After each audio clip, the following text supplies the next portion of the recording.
about things that he does that kind of thing all the time, and you just have to listen to every word.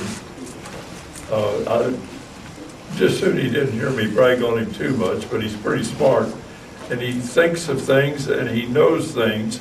So we're going up through there, and he said, this is where a large settlement of the Fort Ancient, he didn't call them tribes, or whatever he called them. He said, and they ate mussels. He said, I consider that a very slovenly diet, but according to the paper, Janine talked about other things they had to eat, but regardless.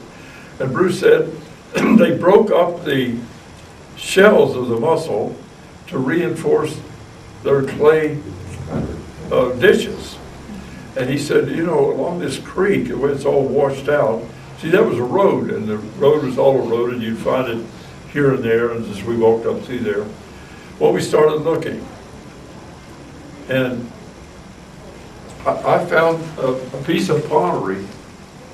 It wasn't as big as this, but it was almost, I'd say half as big as this. And I said, look here, Bruce, this is it. And there it was, and it had crushed shell all over it, I mean, all in it.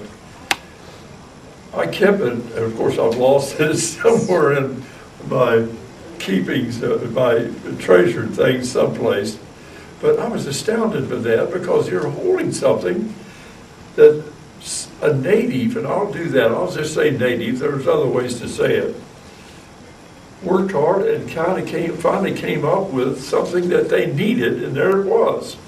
As long as it's been broken, but I'm holding a part of it. I think that's significant, considering how old it is. And of course, that stuff doesn't deteriorate.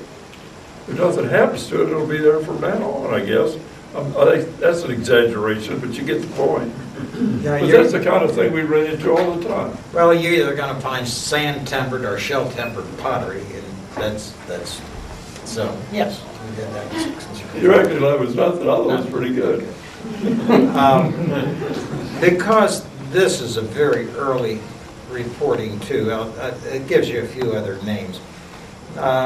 Every civic, fraternal, farm, church organization in the county will be represented, Mr. Ferguson said. Supporters of the project who have promised to attend include Senator Paul Stapleton from Fort Thomas, who was born 4 miles from Big Bone Park. Yeah, he was a native. Senator Alvin Kidwell of Sparta, State Representative Joe C. Rouse, and he became one of the board members. Verona. Yeah. Ellis Crawford, curator of the Barrage of Crawford Museum, farmer Senator Charles B. Truesdale of Campbell County, and he was a dandy guy too, I'll tell you. Now he's now secretary of the Christopher Gist Historical Society. Mr. Ferguson said that he had appointed a nominating committee consisting of W. Robert Ellis, Mrs. J.P. Brothers, Proc Brothers, that had the store all the time. Okay, and this is all yours, Don. This mess is all yours. And I would say, sir, it's in very good hands of Mr. Clarence. Yes. And you will find newspapers, papers, letters, junk that only a person who has half a mind left. It's not junk to us. Okay, but it now belongs to the group because I don't think my kids are going to pick up.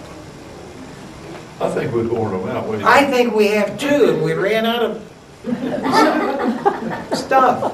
Oh yeah, and we've already gone. See, that clock is slow, Lisa. It is now, we're 5 minutes I late. wish we'd been going with that.